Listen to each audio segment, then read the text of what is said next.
What's good, everybody? Today I'm reacting to Ruining Finding Nemo. This was one of my favorite movies growing up, so let's see if he can actually ruin it for me. I hope not, because I love that movie. I still like it. Remember that time Disney made a kids movie where a man's wife and children get violently ripped off the census and his only remaining son is left physically disabled, only for that same son to get kidnapped by a trafficker, and now the father has to travel hundreds of miles across predator populated hoods with only the help of a severely mentally Okay, he is already going in, bro.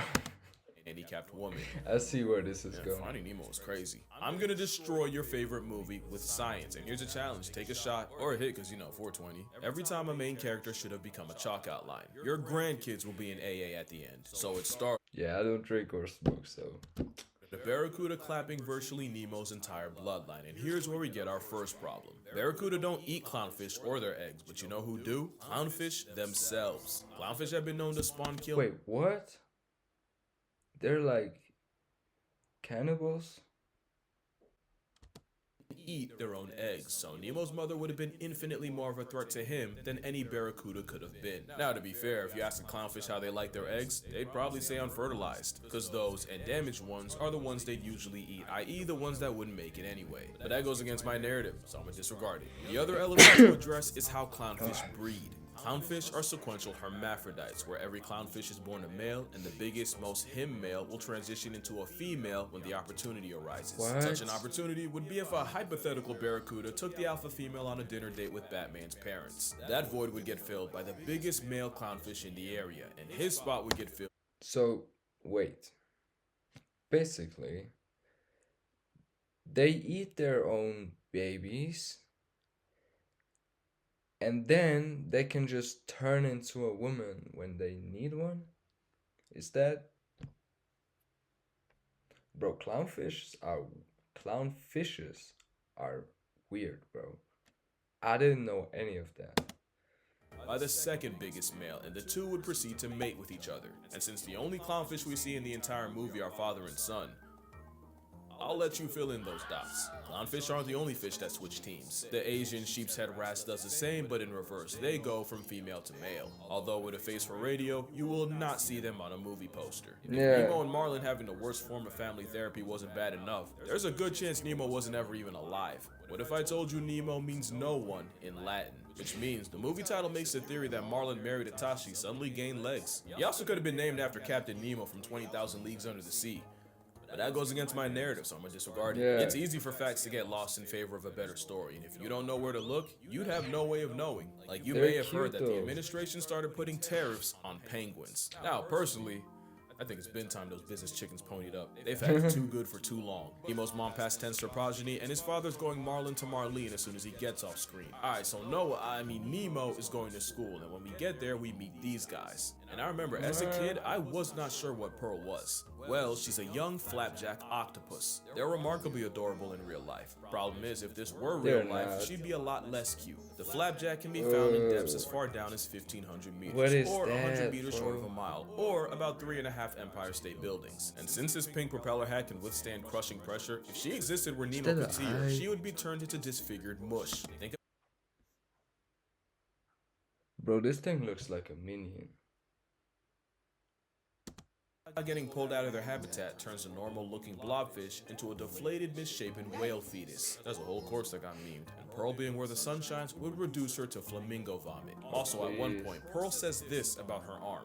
It's actually shorter than all my other tentacles. Well, octopus usually have one shorter arm called the hectocotylus, and its job is to deliver baby batter directly to the female, and in some species, it detaches for the female to swim off with like a Costco coitus card. In fact, the bedroom arm might have a mind of its own, since it can swim to the female, and it's believed it can even sense danger. So two things: Pearl's not a girl, and that is an indecency charge. But that's not the last time we go down that road either. Now we're gonna ignore the fact that flapjacks don't actually have a hectocotylus, because that goes against my name. So after Nemo sees his first pink slip, we then meet Mr. Ray. Not to be confused with the obligate. Oh, I liked him. Steve wouldn't even want that. But but also because Mr. Ray is a manta ray, non-venomous and completely harmless. Now, I don't know if they did this on purpose, but they chose arguably the smartest fish in the ocean to be their teacher. Manta rays are considered the most intelligent, with the largest brain-to-body ratio of any fish. The overachieving aquatic placemat is apparently capable of problem-solving and advanced communication. They're also self-aware, with more than one occasion of a manta ray checking itself out in a mirror, and they were even caught waving and blowing bubbles at their own reflection. And just for reference, that's not how they'd react to another manta. Some mantas have even been on record asking divers for help removing hooks, so yeah, makes sense this one would have a teaching degree. Anyway, Mr. Ray gives the kids a marine magic carpet ride through the reef. Stop, right there.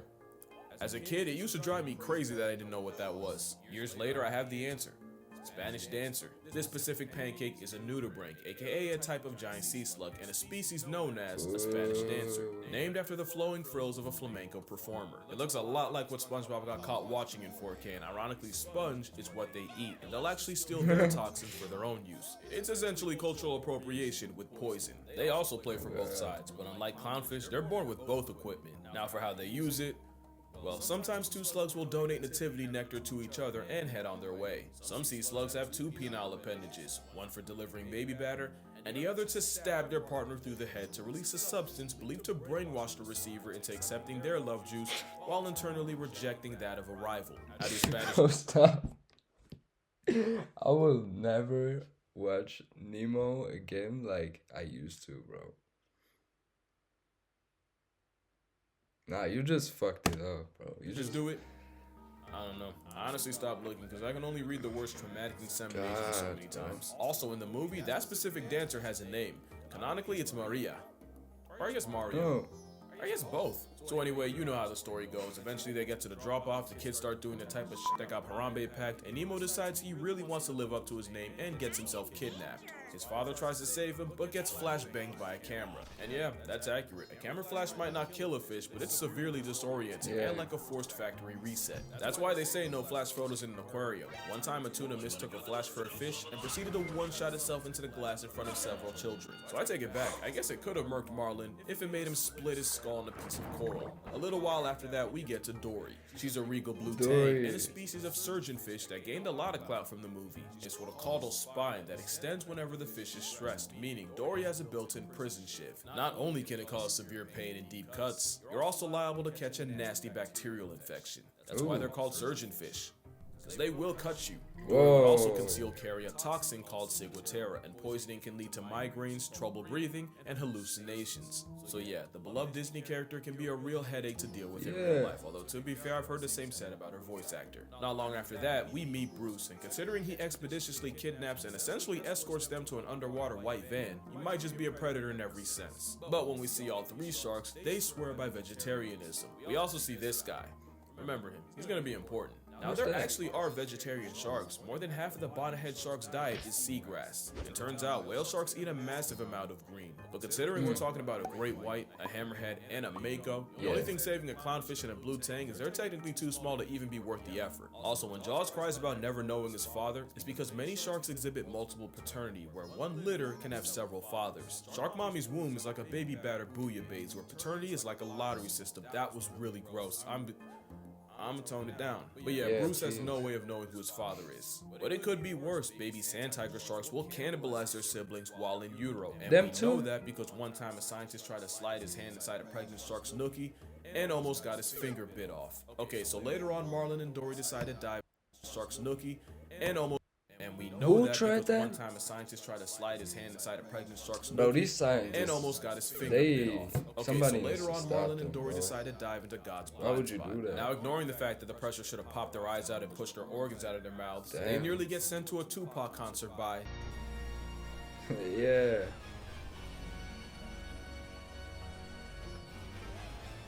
anglerfish. Now, fun fact, if you watch the credits, that anglerfish lives a warphilic wet dream when it gets swallowed by the little anxiety guppy from earlier. Funny thing is, it'd be the other way around.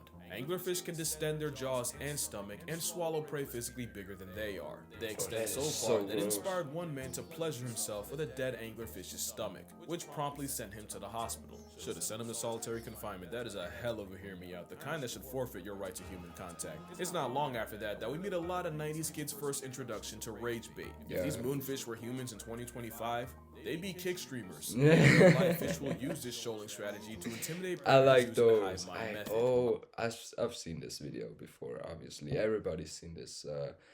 National Geographic. Large scale, it's pretty cool. It makes sharks swimming through them look like an etch-a-sketch. But when predators like tuna gang up on them, it turns the bait ball into a slaughter. Also, just a callback, the reflection of the sunlight off the prey's scales is exactly why a camera flash can make a tuna crash. Out, that is. Now let's talk about Nemo, because Buddy would have really become a no one before he ever saw his dad. Let me tell you about osmosis. No. So diffusion just means molecules will move from one area of high concentration to low concentration, and osmosis is that, but for water. Stay with me now. As a saltwater fish, Nemo would normally have a higher concentration of water inside him than outside, so high to low, water would leave him like his mother left the mortal plane. To avoid meeting her, Nemo would have to take in water while his kidneys work to pump the salt out. But put him in fresh water and the opposite happens. Now the concentration of water would be higher outside Nemo than inside, so high to low, Nemo would get internally waterborne. What? So Nemo being flushed in a freshwater sewage plant means he would not make the sequel, as his cells would swell and rupture, and he'd get packed up by water poisoning. Also, fun fact, one line in this movie led to the deaths of thousands. You want to guess what it was? All drains lead to the ocean, kid. Just like that, Disney sent countless amounts of pet fish to the gulag at the hands of dumbass little kids. If Oh I had my fish at the god, bro. Look, I'm not that stupid, but maybe if I had a fish and he died, only if he died, I would have probably put them down there too, bro. Just because of this movie. I would have been one of them. It also inspired children to set their goldfish free in the wild. Giant Goliath goldfish Oh is my why you God. do not do that. It's a bug-eyed invasive that's basically a nuke to the natural habitat. Bro, Now, I'm Nemo not blaming fucked the up movie for everything, this, bro. but their hands aren't clean. Yeah. The irony is, a movie about letting fish be turned a lot of wild fish into pets and a lot of pet fish into the wild. Into the Anyway, wild. back to the father. Eventually, they both fuck? get taken by a whale. And oh boy, there is a lot to unpack here. Stay with me now. That was a blue whale. Not only are they the biggest things alive ever, it takes so much energy for them to open their mouths. They only do it when they're guaranteed enough krill calories. Not only that, blue whales taking so much water in the process. We're talking 10,000 gallons or like 200 bathtubs. The effort it takes to carry all that means the blue whale can barely move. So yeah, Bluey would have been physically incapable of carrying them to Sydney. But Okay. even if they could, Nemo still would have come out of it an orphan. When blue whales hold all that water, they squeeze that water out with their tongue. Anything not water gets trapped in their baleen. It's how they filter feed, which means our fish friends would have been crushed to death by an 8,000-pound tongue. That's the weight of an elephant. Also, it would have been physically impossible for the whale to shoot them off at Sydney, since the blue whale's mouth does not connect to its blowhole. Also, whales don't shoot water out of their blowholes. It's really just warm whale lung air meeting cool outside sea air with some mucus, and it smells like a What? tire factory married the final boss of tonsil stones. So if smell kills, they would have got a guess past the fish hell. But ignoring all that, eventually they trade one live Uber for another when I always friendly thought they pelican let out saves them water, from a bro. flock of hungry seagulls. Seagulls are a feathery antichrist and the spawn of Satan. And they should be afraid of pelicans, since pelicans are documented literally swallowing birds alive. In fact, one of the most traumatizing documentaries I watched was where Cape Gannets were nesting on Malgus Island by the thousands, but because of overfishing, great white pelicans started pulling up to the nursery. What followed was a bunch of today pterosaurs strolling across the island like a grocery aisle and swallowing any unsupervised chicks alive. Like, you could hear the chicks as they were sliding down their throats, only for the pelicans to fly home just to regurgitate the recently devoured baby birds for their own pelican chicks to eat. So yeah, Nigel might be the real villain here. Now that didn't really have to do with the plot, but I just sat here and overanalyzed a kids movie from 2003 because I have nothing better to do. And if this video gets 150,000 likes, I mean, look, I will still watch the movie, obviously. It's a good movie, and I always liked it, and I always will. But there is a lot of stuff that, like, okay. Like, y'all could have done some more research so that there won't be a YouTuber fucking 20 years later ruining your movie, bro. I mean, this is just fascinating. I mean, they had to do some type of research for the movie. Like, did they not know these things, or were they just like, fuck it, it's a Disney movie, we can do anything, basically?